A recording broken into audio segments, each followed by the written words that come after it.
C'est un point important effectivement pour nous que les familles, notamment homoparentales, soient à nouveau montrées comme étant des familles comme les autres, mais qui ont besoin d'être protégées et qui ne le sont pas toujours complètement en fait. C'est un parcours de combattant pour faire famille, évidemment, et c'est un parcours du combattant ensuite pour que l'enfant puisse se voir reconnu ses deux parents. L'existence même de ces familles a été consacrée en 2013, améliorée encore avec la possibilité pour les femmes, toutes les femmes, de pouvoir accéder à la procréation médicalement assistée en 2021, et simplifiée dans la reconnaissance de la filiation de ces enfants-là spécifiquement.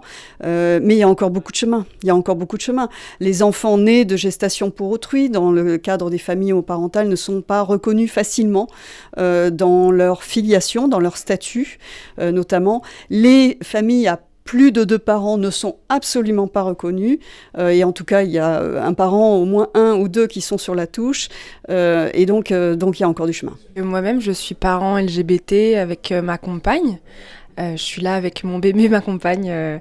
Et il a 4 mois et demi. Donc, on sort d'un parcours PMA récent et on va en refaire un prochainement, donc aussi voilà, elle a porté, là, le prochain ça sera moi qui porte, donc forcément ça nous intéresse déjà juste d'avoir des renseignements, de connaître mieux les lois aussi, puisqu'on connaît mais peut-être pas tout dans le détail.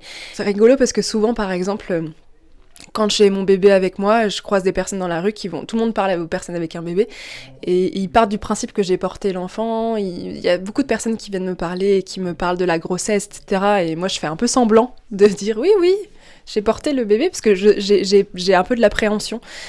Des fois, en parler ou avoir des... Voilà. Le regard des gens, ça peut être préoccupant par moments.